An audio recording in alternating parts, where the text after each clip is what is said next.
In June 1995, a quiet Colorado town was shaken by the unexplained death of David Chase, a 42-year-old cabinet maker and craftsman known for his quiet dedication to his work and family.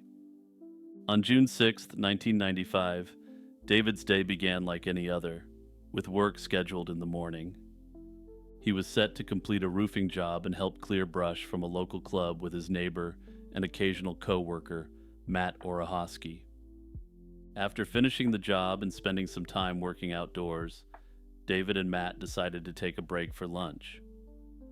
Later that day, they visited a bank so that David could cash an $1,800 check he had received in advance for another job. After the bank, the pair went out for a drink at a local bar. David promised that this would be his last job with Matt for the day, and his wife, Judy, expected him to return home. Instead, the day ended without any sign of him. As night fell, Judy grew increasingly worried, not having heard from her husband. Her growing concern would soon mark the beginning of a chain of events that would leave more questions than answers. When Judy finally decided to find out what had happened, she went to Matt's house the next morning. There, Matt initially claimed that he had dropped David off at the bar and then went home himself. Later, however, Matt's story changed unexpectedly. According to a call from his girlfriend, Matt had told her that David had mentioned having a raft and had gone swimming in the nearby Bear Creek River. Judy found this explanation hard to believe. David was not the sort of person to risk swimming in a cold, snow-fed river, especially when he was known to be very cautious about such matters. With these inconsistencies in mind, she took her concerns to the local police. During questioning, Matt's account continued to shift. In one version, he claimed that the two had been drinking all day, while in another account, he stated that after leaving the bar, David had jumped into the river on his own and told him to pick him up later downriver. Later still, he insisted that David had merely fallen into the river when unloading some brushwood from their work. Each variation cast further doubt on his version of events, and the police began to consider that there might be more to the story than a simple accidental drowning. The case took a darker turn when, 6 weeks after David disappeared, his decomposing body was found in the Bear Creek River, about 3 miles downstream from where he was last seen. The autopsy report added to the mystery.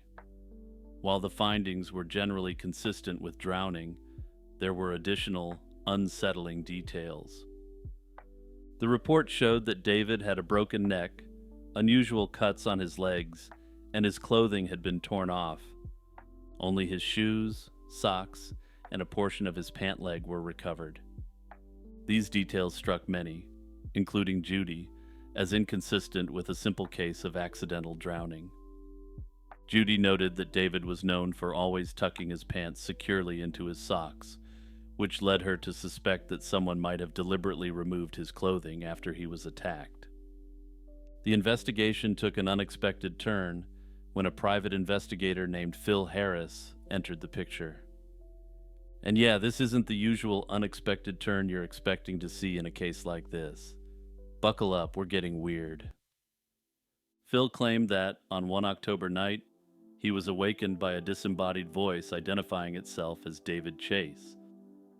According to Phil, the voice stated plainly, "My name is David Chase," and advising him to, quote, "go buy the Sunday paper for confirmation." The voice explained that David had been slain and provided details of the event, which I'll be coming back to shortly. This startling message compelled Phil to take on the case, even though his methods and the very notion of communicating with a spirit were quite obviously unconventional. He recounted details that differed from Matt's inconsistent stories, though it's important to keep in mind that these were alleged revelations from a ghost. According to Phil, Matt had convinced David to cash his check in order to use the money for buying a truck.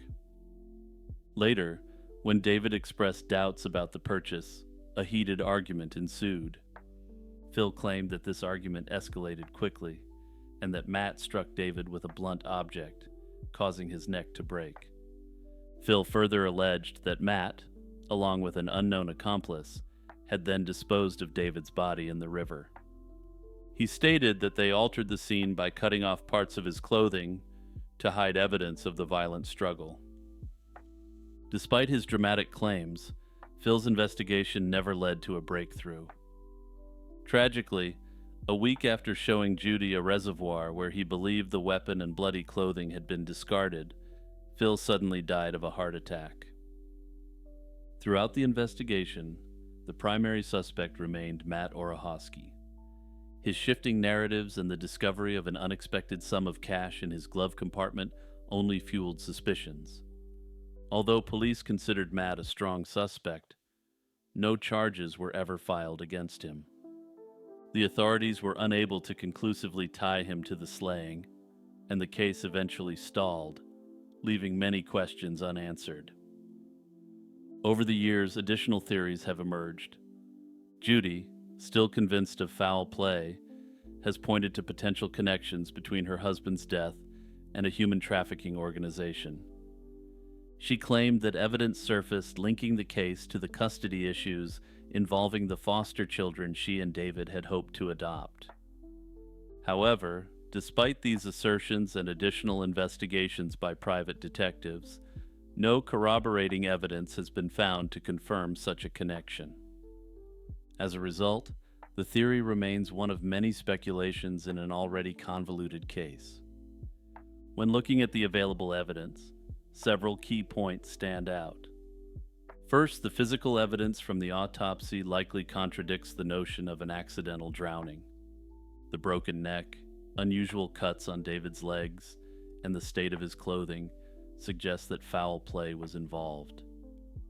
Second, Matt Orehosky's multiple shifting accounts of the night raise serious questions about his involvement.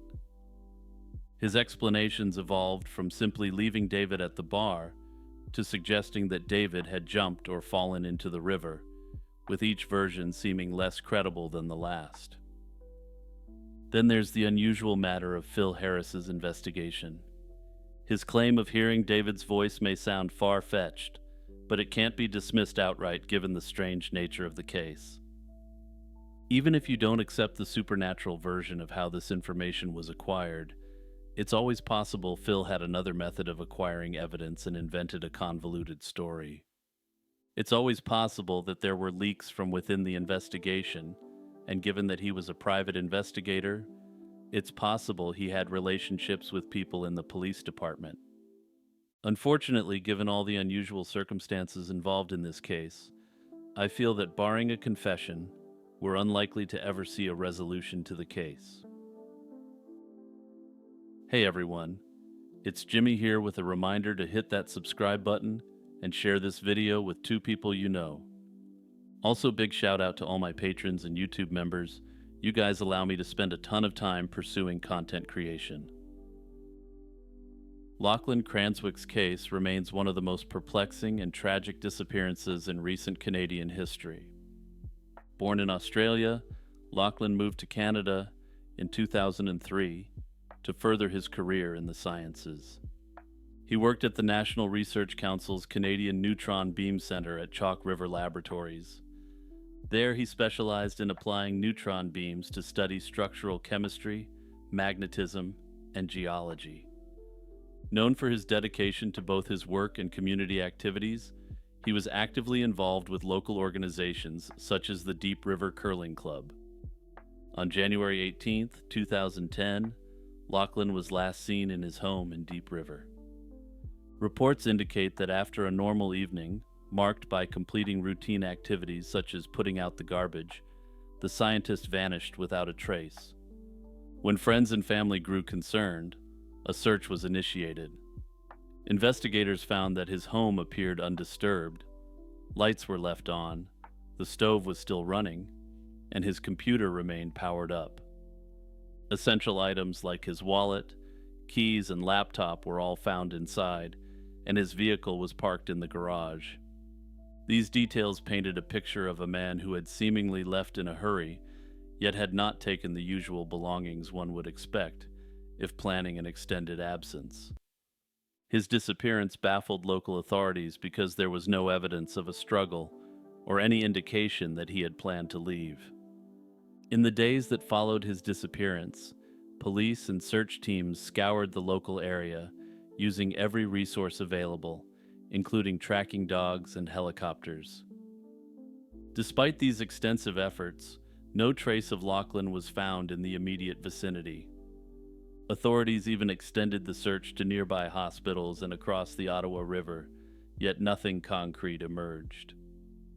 The fact that his personal effects were undisturbed led investigators to lean toward the possibility of an accidental disappearance or foul play. It wasn't until the summer of 2010 that progress was made in the case. On June 11th, two canoeists reported finding what appeared to be human remains in shallow water near Welsh Bay on the Ottawa River, not far from Deep River. When first responders arrived on the scene, they recovered the body along with identification items, including his work ID badge from Atomic Energy of Canada Limited. A subsequent autopsy and DNA analysis confirmed that the remains were indeed those of Lachlan Cranswick. The official statement from the Government of Canada confirmed his identity and marked the conclusion of the investigation from a law enforcement perspective. According to that statement, there was no indication of foul play or self-ending, findings that largely pointed to a tragic accident. Despite the official conclusion that Lachlan's death was accidental, various theories have circulated among online sleuths and within local discussions. One of the leading theories is that Lachlan, known for his passion for photography and the outdoors, may have stepped out during a quiet moment and inadvertently wandered onto thin ice.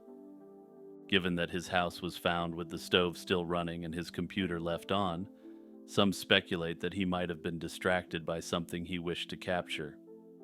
They speculate he may have seen a natural phenomenon or perhaps caught a fleeting glimpse of a rare animal.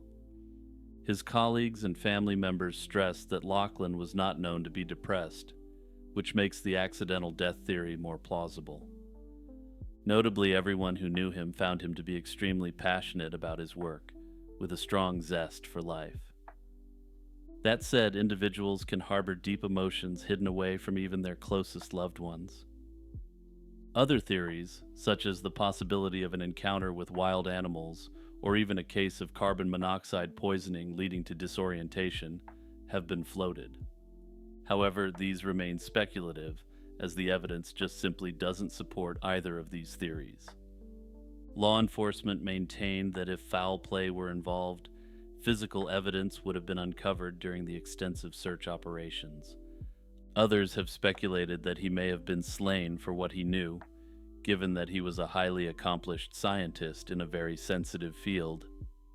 However, again, there's absolutely no evidence whatsoever to support this theory. Notably, the scientific community took a fairly extraordinary step to honor Lachlan after his passing. A mineral was named Cranswickite, ensuring that his legacy will never be forgotten. The Thunderbird, a name that evokes both ancient reverence and modern mystery, is a creature that straddles the line between myth and theoretical biological reality. While deeply rooted in indigenous spirituality, this colossal bird has also become a cornerstone of cryptozoology, with reported sightings persisting for centuries. The Thunderbird's origins lie in the spiritual traditions of tribes like the Ojibwe, Lakota, and Haida, where it symbolized power over storms and protection from malevolent forces. For the Algonquin peoples, it battled underwater serpents, its wing beats creating thunder and its gaze sparking lightning. Petroglyphs in Wisconsin dating back 2,000 years depict X-shaped thunderbirds, blending art with reverence for this celestial guardian. Modern cryptozoology frames the thunderbird as a giant, undocumented bird, or even a surviving prehistoric species. The most famous incident dates to 1890 near Tombstone, Arizona, where cowboys allegedly killed a featherless alligator-faced creature with a 20 to 30-foot wingspan. This was later sensationalized in newspapers as a quote-unquote pterodactyl. Though no photo survived, the story fueled speculation about relic pterosaurs or teratorns, massive vultures which boasted a 23-foot wingspan.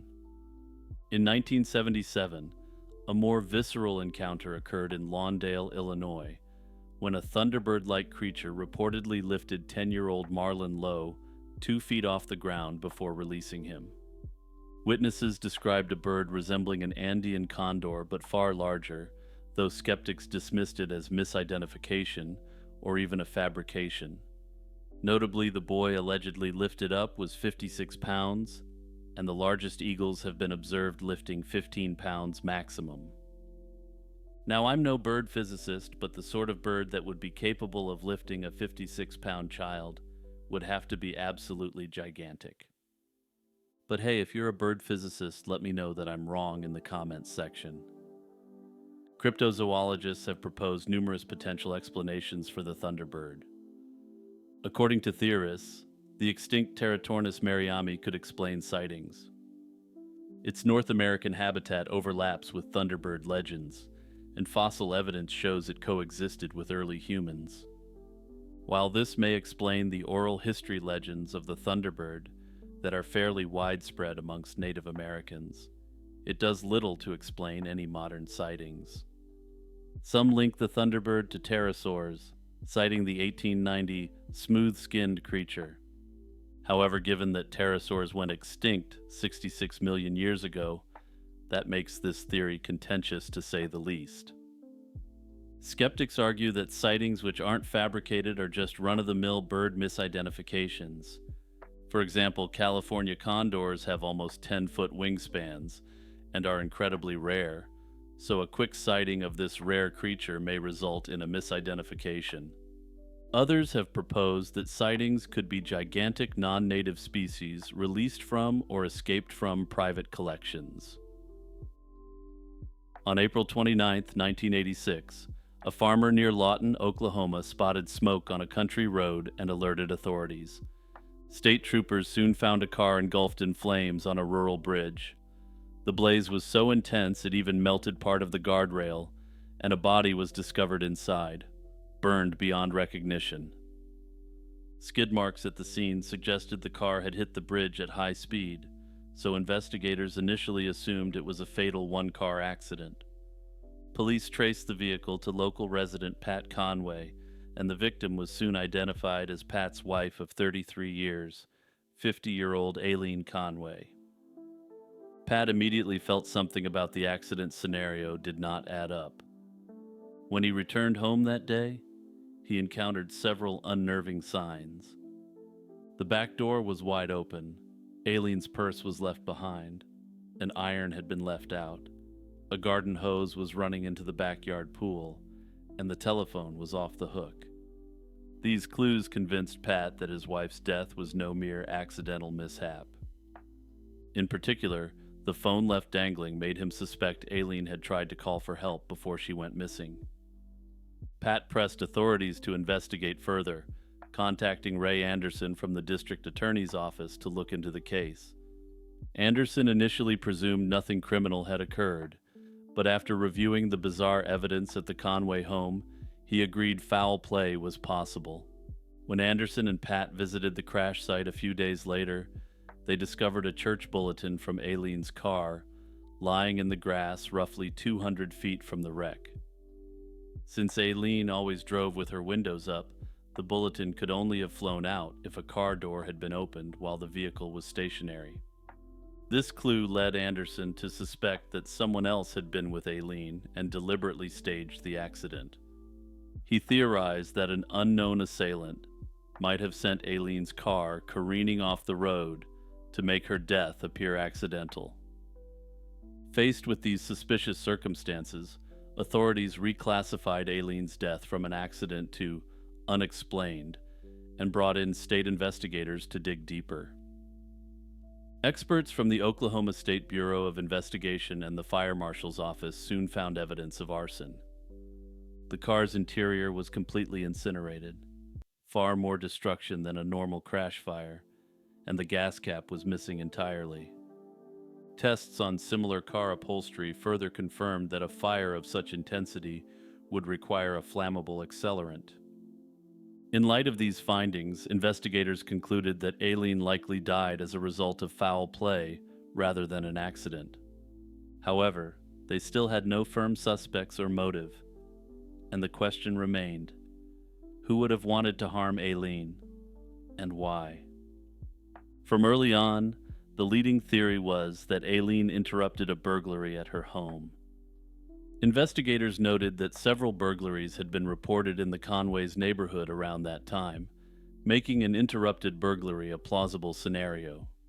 Indeed, some of Aileen's jewelry was found to be missing from the house, supporting the idea that intruders robbed the home and then abducted her. Another theory suggested that Aileen's death was a bizarre accident caused by a sudden medical emergency or disorientation. Perhaps, the theory goes, she suffered some kind of health crisis that led her to leave in a hurry and ultimately crash her car. Investigators found no evidence to support this notion, however, and it fails to explain the clear signs of arson at the scene. The death of Aileen Conway remains unsolved, and it's officially classified as an open suspicious death case. No arrests have ever been made and no suspects have ever been named, at least not publicly. I've seen some suggestions online that Pat Conway may have somehow been involved with the case, and I couldn't disagree more. Pat Conway's behavior and actions after the incident clearly demonstrate his innocence.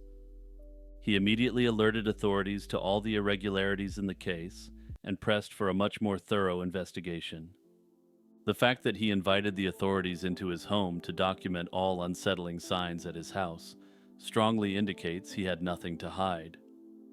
His insistence on involving Ray Anderson further underscores his commitment to uncovering the truth, not concealing it. Seriously, if you're trying to cover up your involvement in your wife's death, you don't reach out to the district attorney's office to have her death reclassified. Precognition, the purported ability to foresee future events before they occur, has fascinated humanity for millennia. Rooted in the idea that the future might not be entirely random or unknowable, the concept has been central to countless myths, religious beliefs, and even scientific investigations. The idea of precognition dates back to ancient times. In many early societies, individuals claiming the ability to see the future were revered as shamans, prophets, oracles, or seers. The ancient Greeks, for example, sought guidance from the Oracle of Delphi, who was believed to channel the god Apollo to predict future events. Similarly, in ancient Rome, augurs interpreted signs, such as the flight of birds, to provide insights about what lay ahead. Religious traditions also embraced the concept of foreseeing the future. In Jewish and Christian traditions, precognitive visions are attributed to biblical figures like Joseph and Daniel, who interpreted dreams and predicted events through divine intervention. Across Asia, Hinduism and Buddhism incorporate the idea of spiritual enlightenment, granting insight into the future. In the modern era, precognition shifted from religious and mystical contexts to psychological and scientific scrutiny. During the 19th and early 20th centuries, the rise of the spiritualist movement brought renewed interest in psychic phenomena, including precognition. Mediums often claimed they could predict future events through communication with spirits or accessing some universal knowledge. While the history of precognition is steeped in mysticism, science has approached the topic cautiously. Broadly, scientific theories about precognition can be divided into two camps: those that claim it as a real phenomenon, and those that attribute it to cognitive or psychological mechanisms. Proponents of precognition argue that it may stem from abilities yet to be understood by science. Quantum mechanics has sometimes been invoked as a potential explanation, particularly concepts like non-locality and entanglement. Theoretical physicists like Roger Penrose and others have speculated about how the mind might access information outside the conventional flow of time, though these ideas remain speculative. Studies in parapsychology, such as experiments using random number generators, have sought to demonstrate precognitive abilities. One researcher, for example, conducted experiments where participants predicted future randomly generated events, such as the display of emotionally charged images. His results suggested that participants performed slightly better than chance, though critics have questioned the methodology and statistical rigor of such studies. Further, there's been difficulties replicating this study, which suggests that perhaps it wasn't very accurate at all. Skeptics argue that precognition can be explained through psychological mechanisms.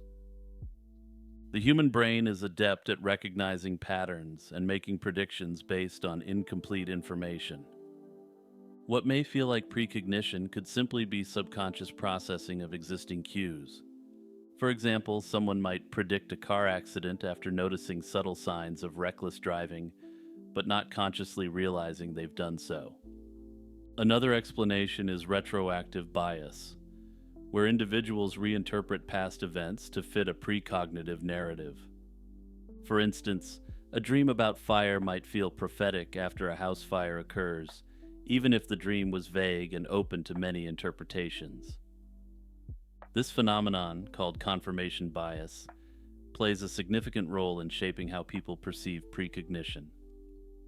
Claims of precognition are inherently difficult to prove or disprove. Scientific evidence remains inconclusive, as studies often produce conflicting results or are plagued by methodological flaws. On the other hand, anecdotal evidence abounds.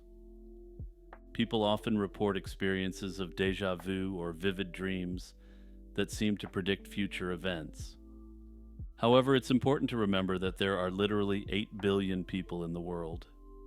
Every person makes numerous forecasts about the future, either consciously or subconsciously, throughout the day. While it's impossible to quantify how many predictions human brains make per day, it's fairly certain that this number is astronomically high. Statistically, some predictions are bound to come true by chance alone.